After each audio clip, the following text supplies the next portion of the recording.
বিয়ে না করে চিরকুমার থাকা জায়েজ হবে কি? হ্যাঁ, হবে হবে।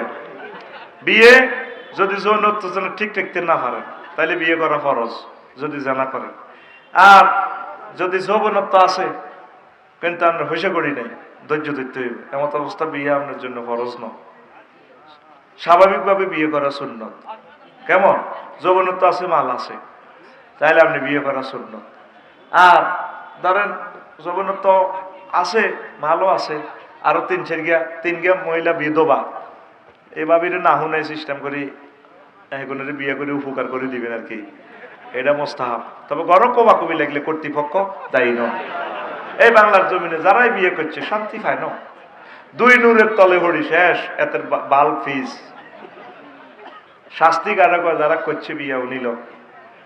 তো বিয়ে যাদের তৌফিক আছে তারা না করারা আপনি করবেন না কেন? আপনি একটা জুলুম করলেন আপনার বংশ প্রজন্ম। আমার বউ আমার মায়ের নামে সব সময় নালিশ করে, এমন আমার তারপরে ফরসিও আমার বউ আমার মায়ের নামে সব সময় নালিশ করে, এমন এভাবে আর কি। আমার ফরসিও ফরসিও এমন এখন না লিখবি, এখন আমার করণীয় কি? তো নালিশ করলে তুই হুনি থাকবি, ভিতরে কিচ্ছু করছে না, তো হিতির ভালোবাসা হইতি না, মারি হালাই বইতি, মা সাড়ন যাইতো না, বউ সাড়ন যাইব। 450 কোটি মহিলা আছে এই দুনিয়াতে, 450 কোটির বউ বানাতে দিবি, লেতে লেতে বিয়ে করবি, মা হাইবি নি, মা সাড়ন যাইতো না, মা আই লাভ ইউ তোমাকে, ঠিক কিনা? তো ভোরে বুঝতে দিস না, ভোরে কবি আর তোর যে ভালোবাসি তুই আর কল যা মাতিও না, মা কদিন বাইসবো, এবার হাম দি সিটারি করে চলবি আর কি।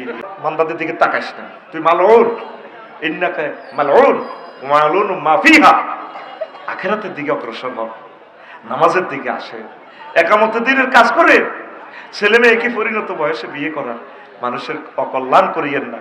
হিন্দু বৌদ্ধ খ্রিস্টান আমার কলিজারা যারা আছে তাদেরকে ভালোবাসেন, তাদের সম্পদের দিকে চোখ তাকাবেন না, চোখ রাঙাবেন না। তারা আদম সফিউল্লাহর প্রিয় সন্তান হিসাবে আমাদের ভাই, তারা বেনি আদম হিসাবে। আমরা যেভাবে চলছি মনে হয় এই দুনিয়াতে আমরা কত কাল যে থেকে থাকবো। নাউজুবিল্লাহ পড়ি। এই পৃথিবীর ক্ষমতা আল্লাহ 7 জন বাদশাকে দিয়েছেন, সমগ্র পৃথিবীর ক্ষমতা, পুরো অল সভরেন্টি। 2 জন মুসলমান, 2 জন কাফের। মুসলমান 2 জন হচ্ছে বাদশা জুলকারনাইন আর সাইয়েদনা সুলাইমান আলাইহিস সালাম। এই বাদশা জুলকারনাইনের একটা প্রদেশ ছিল পৃথিবীর উত্তরাংশে, সেখানে ট্যাক্স দিচ্ছে না। তো উনি প্রধান সেনাপতিকে পাঠালেন, যাও নেতারে ধরিয়ে আনো, ট্যাক্স নিয়ে আসো। প্রধান সেনাপতি গেলেন, আসানো কাণ্ড কারখানা, কামান খোলা। ওদের বাড়ির প্রত্যেকের বাড়ির সামনে কবর, তারা দালাল বাজার যাইবার আগে কবর 2 রাকাত নামাজ পড়ে। তারা কেউ প্রাণীর গোস্ত টোস্ত খায় না, তারা শাকসবজি খায়, টাকা পয়সা নাই, বেচা কিনা নাই। তারা শুধু কারো মূলা আছে, কারো বায়ুন আছে, কারো মরিচ আছে, কারো দান আছে, তারা বিনিময় সিস্টেম। তো উনি বললো তো তোমরা তো ট্যাক্স দাও না। ট্যাক্স কি রাঙ্গু যেন হইসে আছে। প্রধান সেনাপতি বলি চলো, রাজা বলছে তোমরা যাইবেল্লা, হেতেরে আইবেল্লাই সাহাতন কাপ করো, বুড়িয়া কি কর বাদশা জুলকারনাইন না আর কাছে আইতো ক আল্লাহু আকবার ক। তো প্রধান সেনাপতি বলল, যারা আপনাকে ভাইয়ের সামনে কবরস্থান কা, মামুন ভাইয়ের ভাইয়ের সামনে তো ফুলের বাগান। আহ, ও প্রধান সেনাপতি, আমরা কবর রাখছি আখিরাতের কথা স্মরণ রাখবার নাই। এই কবরে আমরা দালাল বাজার যাইবার আগে 2 রাকাত নামাজ পড়ি, আসার পর এই 2 রাকাত নামাজ পড়ি ঘরে ঢুকি আমরা। আমাদের এখানে টাকা পয়সা নাই, কত আপনারা তো কোনো গোস্ত টোস্ত খান না, আমরা চাই না আমাদের পেট গরুর কবরস্থান হোক। আসসালামু আলাইকুম আহলাল গরুর কবর, গরুর কবর হেট আর কি। দালাল বাজার কোকে যাব প্রতিদিন? হ্যাঁ, দারুন চেলা, তোর হেট গরুর কবরস্থানে গেছে। আমরা গরুর প্রাণী টানি খাই না, আমরা কোন রকম চলছি। তো তিনি চলে আসলেন, রাষ্ট্রপতি বাদশা জুলকারনাইন, সারা পৃথিবীর ক্ষমতা। তবুও বাংলাদেশের জেট বিমানের 3-4 মিনিটে বাংলাদেশ শেষ বেলা। আর ওই যেটি যাত্রীবাহী বিমান, জোরে গেলে 20-22 মিনিট, 16-17 মিনিট। তারপরে তো তখন নেতার হেডমে ও এগুলো যদি রাশিয়ার ইমাম বানা দিতাম, কত বড় দেশ, 14-15 ঘন্টা লাগে সূর্যটা ডুবতে ওই দেশে। আল্লাহু আকবার। তোরা মুসলমান রে, আহারে মুসলমান। তো এখন বাদশাহ যুলকারনাইন কইল ট্যাক্সের টাকা তো সার দেয় ন, আপনারা যাইবার লাগে কইছে। বুড়িগার হ্যান্ড কাপ লাগাইতে ডর লাগে, বুড়িগা বুড়া মানুষ। কি কইছে? আপনারা যাইবার লাগে কইছে। ঠিকই কইছে বুড়িগা, আইয়ে যাই। যাই দেখে যে তথ্য একদম হুবহুব মেল। বুড়িগারে কইল যারা চলেন আপনারা আমার রাষ্ট্র রাজত্ব অর্ধেক দিয়ে দিন। তোমাদের মতো দুনিয়াদারদের কাছে আমার যাওয়ার দরকার নেই, আমরা যেমনি আছি এমনি ভালো। কথা এলে আপনারা আমি প্রধানমন্ত্রী বানাবো, আসেন। আমার হলদার অতিথি বাহুস মেহমান, প্রধানমন্ত্রী তো দরকার নেই, মহামান্য মহোদয়। আরেক শিরুকি কথা বাহারিছে বাংলাদেশে, মহোদয়, মেয়র মহোদয়, চেয়ারম্যান মহোদয়, এমপি মহোদয়। কতগো মাগো এইসব শিরুকি কথা বাহির করল।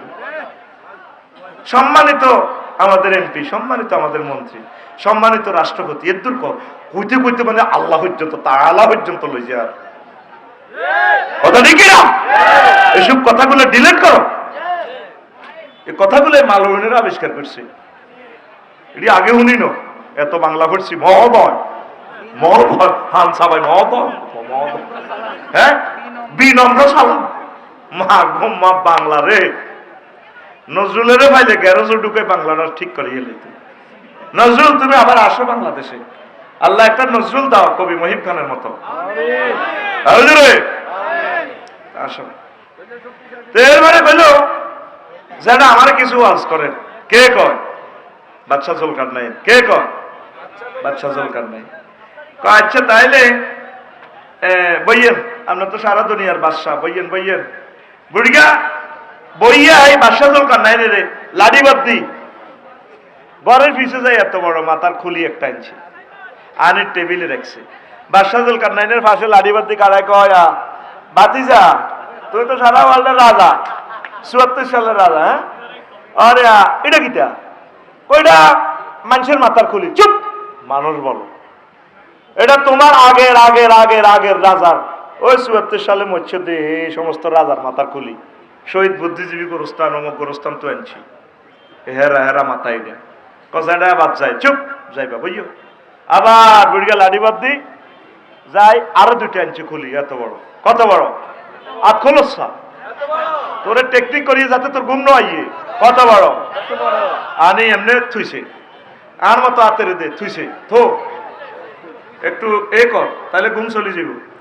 এবার বুড়িগা হিসে হাত দি কয়, কিতাব কোনো হিসে হাত দর নাই, এমনি দি কয় বাদশাহ যুলকারনাইন এই দুটো কার মাথা? কইটা তো মানুষের মাথার কই। চুপ, মানুষ কম। এইগুলো আগের আগের রাজা, জর্জ ওয়াশিংটন, জর্জ রোনাল্ডিনহো, কিতা কিতা কয় দে, এই 2 রাজার মাথার খুলি। ও বাদশাহ যুলকারনাইন, এটা কার মাথা? কো প্রিয় বুড়িরা আমার মাথা। তোমার মাথা এটা 3 রাজার মাথার খুলির মতো হবে। তারাও এই 3 রাজাও মাথার ভিতরে দুনিয়া ঢুকাইছে, আখেরাত ঢুকানোর টাইম নাই। তোমার এই মাথা থেকে দুনিয়া আনলোড করিয়া কিছু আখেরাত ডাউনলোড করো, ডাউনলোড করো। তোমার এই মাথাটাও এই 3 রাজার মাথার খুলির মতো হবে।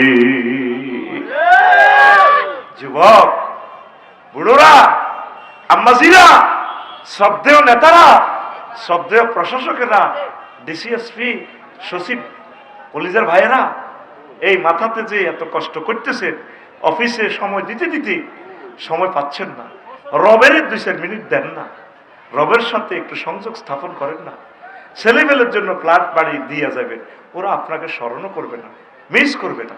কবি জসিমউদ্দিন কত আক্ষেপ করে কয়, কত মানুষের লোকে প্রেম করলাম, সব সিটি কামান খোলা দালাল বালা, যারে ভালোবাসলাম হেরি বাঁকা, খালি বাঁকা, কুল বাঁকা গাঙ্গে বাঁকা, বাঁকা গাঙ্গে পানি রে, বাঁকা গাঙ্গের পানি, সকলে বাঁকায় বাইলাম নৌকা খানি, সকলে বাঁকায় বাইলাম নৌকা খানি, বাঁকারে না জানি রে দূর অন্তঃপুরবাসী, আমার হার কালা করলাম রে, ওরে আমার দেহ কালার লাইগা রে, অন্তর কালা করলাম রে দূর অন্তঃপুরবাসী। আহ, কথাটা কত সুন্দর আমার প্রিয় কবি। তিনি আমাদের তালই ব্যারিস্টার মওদুদ সাহেবের শ্বশুর হলে আমাদের পল্লী কবি, আমাদের শ্রদ্ধেয় তালই। মহান আল্লাহ আমার প্রিয় তালইকে ক্ষমা করে দিক। আরো জোরে শেষ কলিটা আরো কত চমৎকার, গাইব কিনা? ঘুমাইয়ে নি কথা হার মাইসের ঘুমাইয়ে। ও মনুরে হার হইল জড় জড়, আমার অন্তর হইল গুড়া রে, আমার অন্তর হইল গুড়া, প্রীতি ভাঙ্গিয়া গেলে হায় হায়, প্রীতি ভাঙ্গিয়া গেলে নাহি লাগে জোড়া রে দূর অন্তঃপুরবাসী, আমার হার কালা করলাম রে, ওরে আমার দেহ কালার লাইগা রে। আল্লাহ জাল্লা শানু বলছেন, বান্দা যদি আমি আল্লাহর সাথে প্রেম করো, এই প্রেম ভাঙবে না। তবে যারা মুমিন, আল্লাযীনা আমানু আশাদ্দু হুব্বাল লিল্লাহ, যারা মুমিন তারা আমি আল্লাহকে বেশি বেশি ভালোবাসে, বেশি বেশি আই লাভ ইউ কয়। আমি আল্লাহর সাথে যাদের ভালোবাসা, তারা ছেক খাওয়ার কোনো সুযোগ নাই। আমি আল্লাহ তাদেরকে জান্নাতের মেহমান বানাবো। কার জন্য এত ভালোবাসা? ধরেন আমাদের পলাতক যিনি প্রধানমন্ত্রী, তিনি কি একা সুযোগটা নিছেন? তার সকল মন্ত্রী এমপি এলাকার নেতারাও তো সুযোগ নিছে, কিন্তু আজকে তার কষ্টটা তো কেউ শরীক হচ্ছে না। প্রিয় নেতারা, যার জন্যই করবা লাভ তো নাই, কবরে তুমি একাই। কবরের কথা চিন্তা করে দুনিয়ার যে তুমি ব্যস্ততা কমিয়ে কিছু আখিরাতের ব্যস্ততা তুমি শামিল হও। সে পথ আমরা তোমাদেরকে দেখাচ্ছি, জান্নাতের পথ দেখাচ্ছি, তোমাদেরকে মুক্তির পথ দেখাচ্ছি। তোমরা আমাদেরকে ভুল বুঝতেছ, আসো না আল্লাহর দিকে আসো। আল্লাহ আমার প্রিয় মানুষগুলোর কবুল করো। ওই যে 15টা কথা কেন আল্লাহ জাল্লা শানু দুনিয়াকে এই পানির সাথে তুলনা দিচ্ছেন, 3-4টা বলি, এরপরে প্রশ্ন পর্বে চলে যাব। লিআন্নাল মাআ লা ইস্তাকিরু ফি মাওদি'in কাযাদ দুনিয়া লা তাবকি আলা হালিন ওয়াহিদাতিন। তো দুনিয়া পানি যেভাবে এক জায়গায় স্থির থাকে না, দুনিয়ার সম্মান সুখ শক্তি এক থাকে না। আগে বিয়ে করে কত আনন্দ করছো, আর ভাবিও বুড়া তুইও বুড়া, আর কত রকম ওষুধ খাস অনলাইনে, তো লাভ হয়নি, ওষুধটাই দণ্ড। কারণ ওই অরিজিনাল বডির সাথে কিডনিটাও ওইভাবে ছিল, সব যন্ত্রাংশ জাপানি ছিল।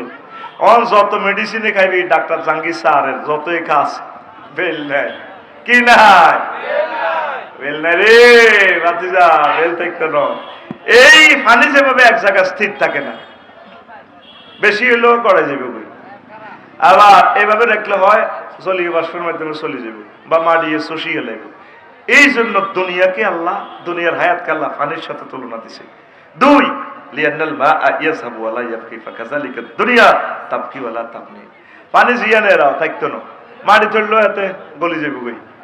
তদ্রূপ এই দুনিয়ার যত নিয়ামত আছে এইভাবেই একভাবে থাকে না। 3 ওয়ালিয়ান্নাল মা লা ইয়াকদিরু আহাদুন আন ইয়াদখুলাহু ওয়া লা ইয়াবতাল্লাহ ওয়া কাযালিকা দুনিয়া লা ইসলামু আহাদুন মিন ফিতনাতিহা ওয়া আফাতিহা। যেভাবে পানির ভিতরে যদি হান্দাই যাস 22 মিনিট, হ্যাঁ, পানি যদি খালি গাত মাস ঠান্ডা লাগে যাবে, আবার পানি ছাড়া 22 দিন। এইভাবে যারা বেশি দুনিয়ার ভিতরে হান্দাই যায়, তারা ধ্বংস হয়ে যাবে। কথা ঠিক কিনা? তারা ধ্বংস হয়ে যাবে। এই জন্য দুনিয়ার জীবনকে আল্লাহ পানির সাথে তুলনা দিছে। তারপরে আবার ওয়ালিয়ান্নাল মাআ ইযা কানা বিকাদরি কানা নাফিআন মন পেতেন ওয়াইজা সাওয়াজাল মিকদার কানা দররান মুহলিকান কাযালিকা দুনিয়াল কাফাফ মিনহা ইয়ানফা ফুদুলুহা ইয়ানসু। যেভাবে এই অল্প কতর হানি পরিমাণ মতো না খাইলে তোর তৃষ্ণা মিটতো না, আবার যদি তোর দড়ি হানি না খাইলে তুই বাঁচতি না, ঠাসে যদি হানি করতে বড়ি দিই ঠিক রে এই না খাইতে ইমান শীতকালে দূর তুই যদি আরো ব্যয় 3-4 জন ধরি না হুজুর বালা জিনিস খাও খাও আমি পরে দিস আমি মরে যাই ঠিক কিনা। তুই ফুল খেতে সবজি খেতে মূলা খেতে আলু খেতে পানি পরিমাণ মতন দেন লাগে, যদি ঠাসাই দেস না হুজুর আলু খেতে হানি না দিলে তো আলু হইতো না, তো জানি না বালা ঠাসাই দে আলু বাইসনি হ্যাঁ এইগুন দুনিয়া বেশি খাই এনেছে এই আল্লাহ দাইছে কমাই কমাই খা কমাই কমাই খা অল্প অল্প খা তাহলে মোড়া তাজা হইতে ঠাসাই খাচ্ছে কথা কয় না। 7টা কইলাম বাকি 11টা আর একদিন।